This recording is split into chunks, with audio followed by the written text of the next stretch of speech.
Enabling lighting in the excavation zone. Warning. Damage to power system detected. Start the emergency.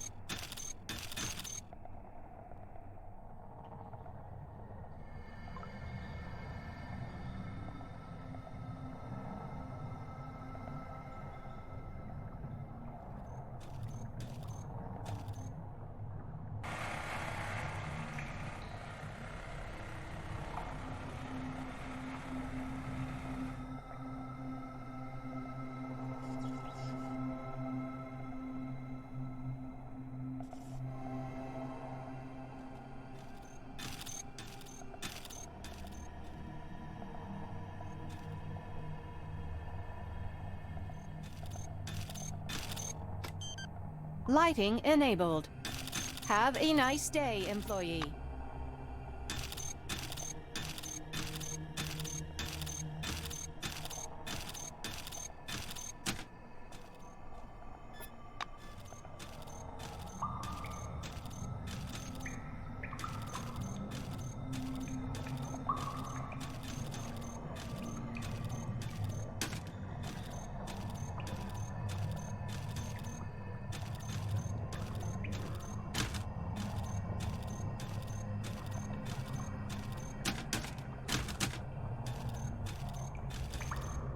This amber orange ball, hovering above the scientific equipment connected to it, seems to be the reason for what happened in Nashville.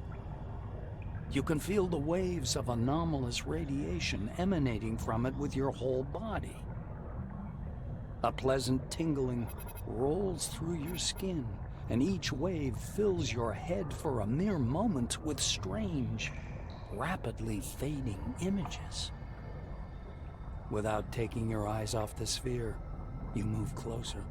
You aim your scanner at the artifact's glowing surface, but the device will not function. Only a sine curve as you suddenly begin to feel numb. The prickling in your hands and the anomalous radiation pressing against your head grow weaker, but a frightening sensation rises in their stead. An unknown force detaches you from your body and takes you up into the cool, ringing silence. All of your consciousness unfolds like a giant canvas, hurling you into a dark auditorium.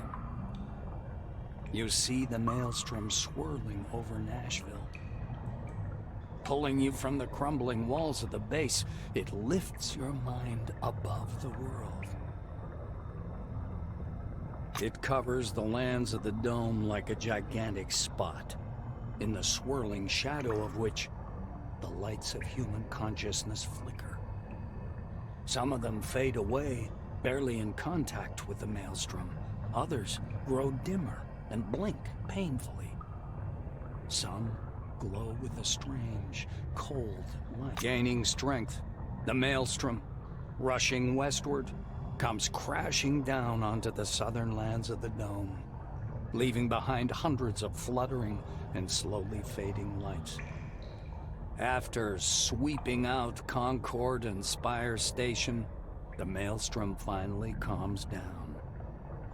It hangs in the very center of the dome, like a majestic, lazily swirling vortex, and your mind rushes about within it like a shining spot.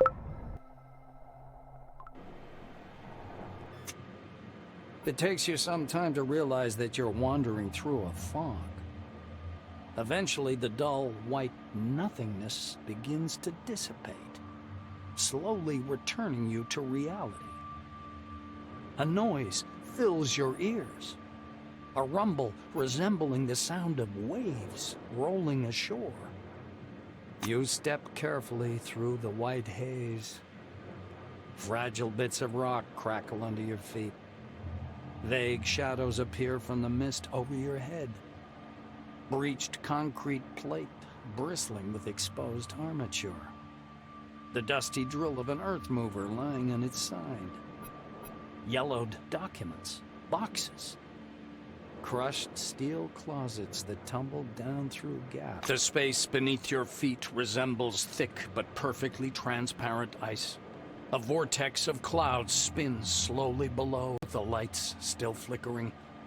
They're the same lights you saw when you first touched the sphere. The lights are actively moving, wandering, gathering. Iridescent, they form both small and large groups, and the desert far below changes, following their pattern. Settlements appear in the north, in the east, in the west, and even in the dull yellow barrens of the south. They grow right before your eyes, as if time were moving ahead at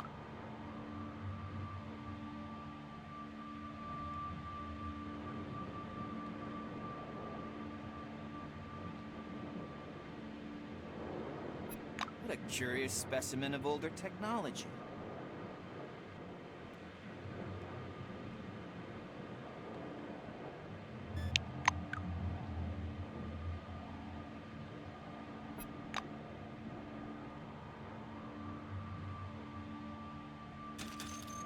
Greetings.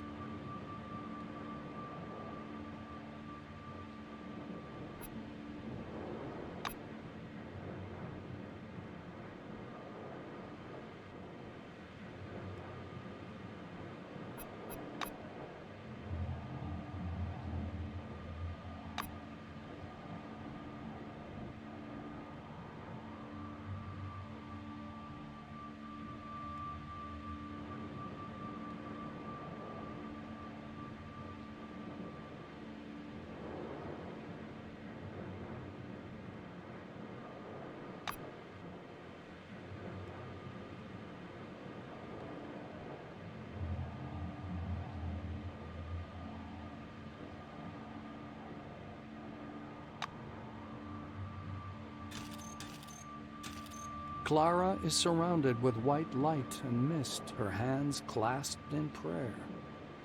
She reminds you of an angel statue from some reformist church.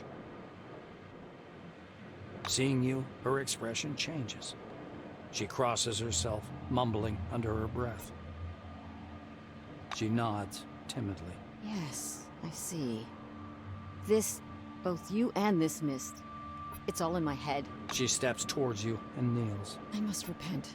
Clara's voice trembles. When Maelstrom broke, I didn't try to save anyone. I just got in the truck and drove away. I'm a terrible sinner. I know. I hope you're in heaven. She raises a face distorted with suffering. Clara sighs heavily. I see. Why are you appearing to me?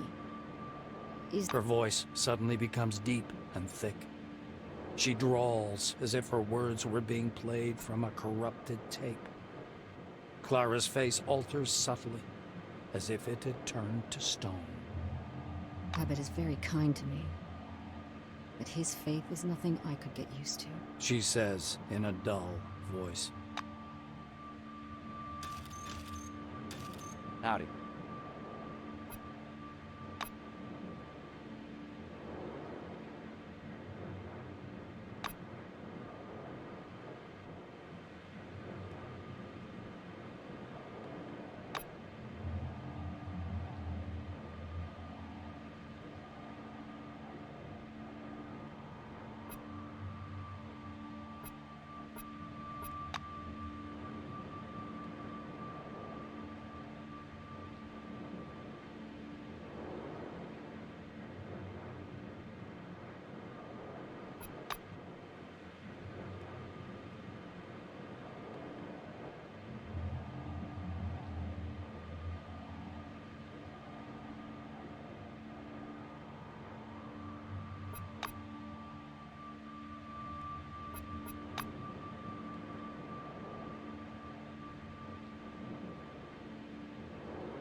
There's no doubt.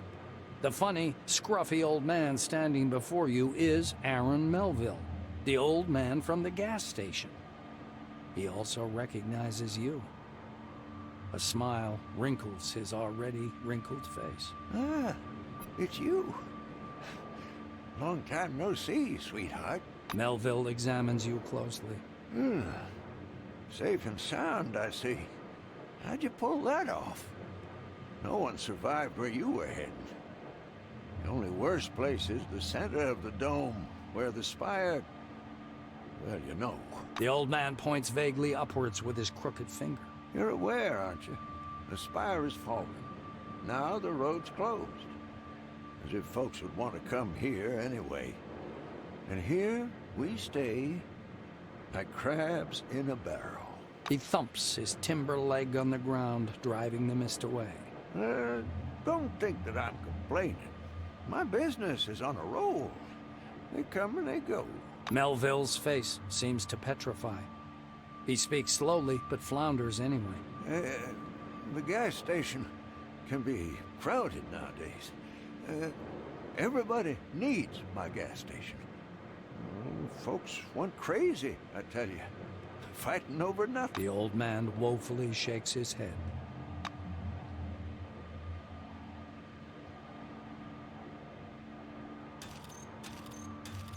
A dazzling supernova-like flash sweeps across your view. The lights, frozen in the desert, start to move, and a cloudy funnel begins to slowly trail after. Flickering waves of lights drift northward, driven by the winds of a maelstrom. Not just a maelstrom. Maelstrom. Its shadow covers the west and south of the dome, as if it was extinguishing the lights scattered across the desert.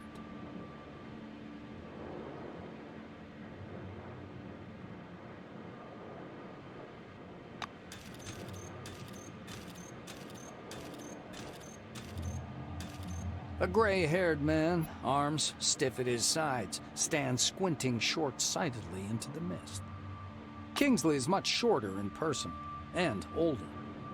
He notices you. I never thought we'd meet again. I must thank you. Thanks to your report, I was able to start the... Martin comes closer. You notice small changes in his uniform. Some of the insignia have been replaced by larger patches resembling military chevrons. Kingsley nods, as if anticipating your question. Yes, the uniform is new, but the man is the same. Head of Magellan Base. I intended to resign after the incident, but Nakamura decided otherwise. He surveys the thick mist around you. One thing's certain. You're standing here. That means you're alive. Yes. He looks you in the eye and says, Scientists on the emulator project have been telling us a lot about it. Not everything, of course. Even they don't know what it is. Van Olden looks the same as he did during your first meeting. The same shiny glasses with thin rims, an arrogant expression. He's examining a shred of mist hanging in the air. He's so involved in his research that he doesn't notice you at first. Meeting your eyes, the scientist instantly darts back. Then he comes up to you and begins to palpate your face. His fingers seem to sink in your face. Sebastian Van Olden screws up his lips scornfully. Yes, of course. A thought form, like the pink mist, I suppose, or any other similar anomaly. As was to be expected. For a split second, the scornful grimace leaves the scientist's face. I actually agree with you. The megala anomaly of Nashville turned out to be much more dangerous, and the consequences of its appearance disastrous. On the other hand, everything that happened gives us the most plentiful research material. If Russo didn't hamper me, we would have learned Maelstrom's nature a long time ago. He runs his hand over the mist, curling around. The scientist loses all interest in you, steps aside, and continues to study the mist.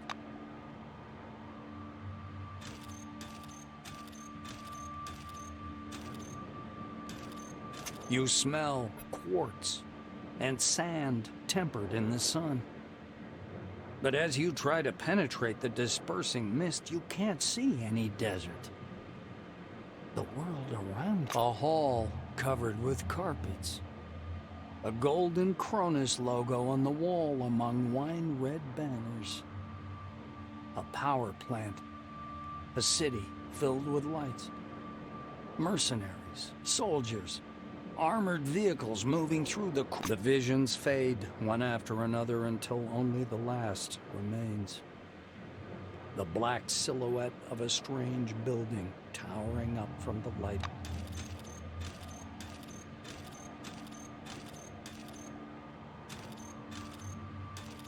A wizened old man, long and lean as a scarecrow, leans over to examine you with the curiosity of a vulture. His stony black eyes resemble those of a blind man, but their gaze is fixed. Such remarkable technology. He says in a low, well-modulated voice. He smiles, a warm and kindly expression, wildly at odds with the menace in his eyes. Name your price, and I... With the smile still fixed on his face, he steps back into the mist. Never... You hear heels clicking. A dark figure, it's a woman. You've never met her, but you feel as though you've seen her face 1,000 times. You even know the sound of her voice, although you have no idea where. She looks at you with surprise. Then she frowns pensively and steps closer. She stands so close you can see multicolored reflections in her bionic eye. After poking you to confirm your ethereal nature, she waves her hand. Naturally, she fails. The woman chuckles discontentedly and leaves. The clicking of her heels fades quickly. The fuzzy mist, as if whisked with a mixer, looks like slowly dissolving clouds. A short, chubby little man he clasps his hands behind his back and stops a few steps away, scanning you with his gaze. Vivid interest flashes in his eyes. He clears his throat. I'm out of jokes about death. Or about Mr. Christ.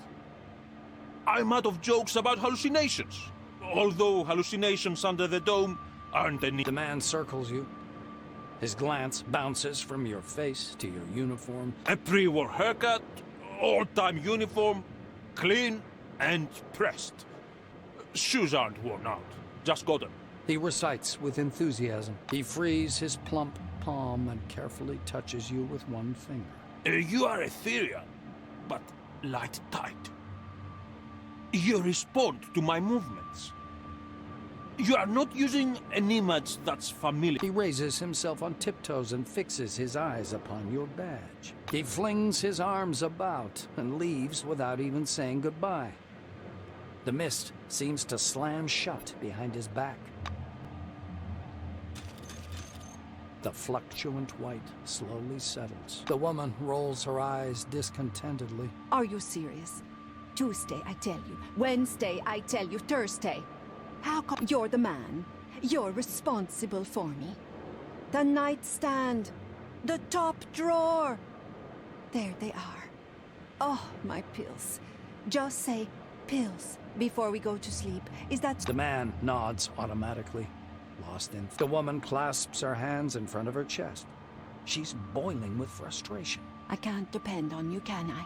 I haven't been able to relax in years because I have to control the situation for both of us. Her shouts break through the man's pondering. He comes to his senses and stares at you in surprise. Then he turns. Olivia falters and points her finger at you. And what is this? Or who is this? Mind telling me, without the never-ending riddles, Johan? Just... Johan gives you an appraising look. Is it Maelstrom? Hobbit trying out a new device? I don't know, darling. Now, be so kind to take these goddamn pills since you remembered. And if you must yell to it quietly, The woman flings her arms up fiercely and walks away. An unfamiliar woman steps out of the mist and looks at you with the wandering eyes of a mad person. She's wearing a tall, crudely made tin crown. She smiles, although on her, this expression is more like an evil grin. She begins to prowl around you in a circle, wary eyes locked. While circling around you, she steps into the mist and stops in place. The mist fades away. You see a short, dark-skinned man with a grim face. You take a step towards him, and he strides forward as if to block your... The ends justify the means, don't they? Have your scientists nothing better to do, Kimiko? He asks, looking upward. The stranger raises his hand, forcing you to stop. He looks up again. We have to be like the Soviet Union and Germany in the late 1930s. Mutual favors, mutual limits, parity. As he finishes speaking, his lips stop. The man in the turban keeps standing there, a lean figure looking angrily upward.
Light.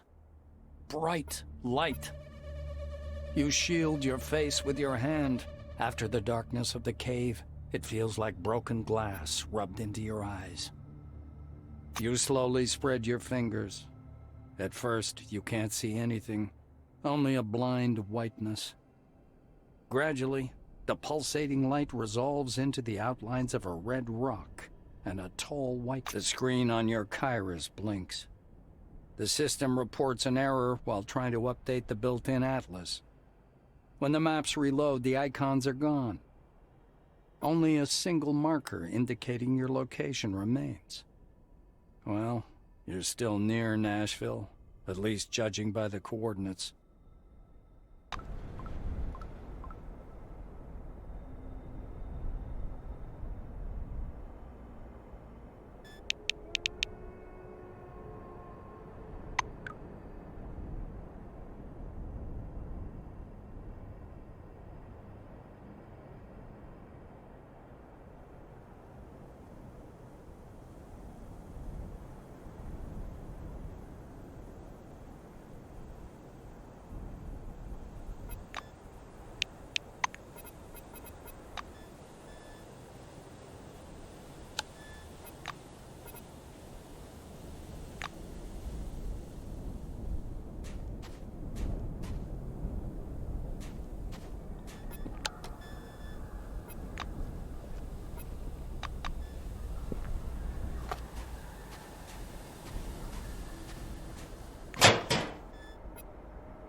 currently deployed to the danger zone must leave. Encouraged to seek asylum. The city is far enough from...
There are traces and fractals, traces and fractals.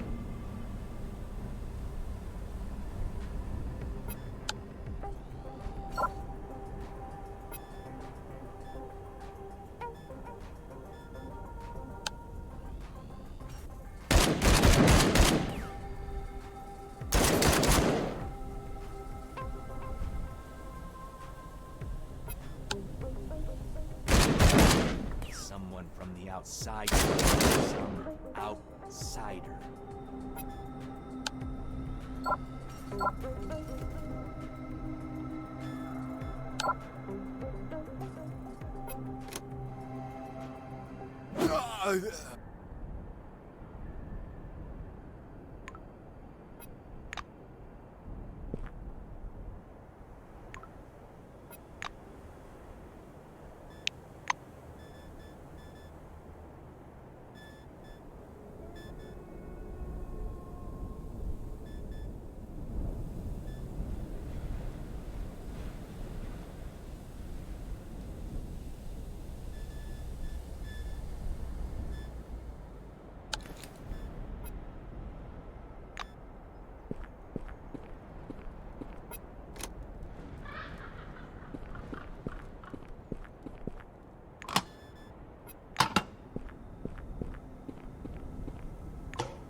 Passed through here, scattering their light around.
You wander through the desert and suddenly fall, fainting for a moment.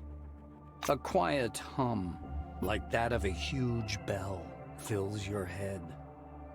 The space around you is again hidden behind waves of fog, but now it's different. This even white haze conceals everything unnecessary, highlighting the important. In the northeast, a flickering column of blue light can be seen beating straight up through the clouds, like the beam of a huge lighthouse directed into the sky. Without taking your eyes off the beam, you struggle to get up. Each step requires great effort and your head is splitting. These are not the effects of sunstroke, and what you're seeing is no mirage. This is something else. Something is happening inside your head.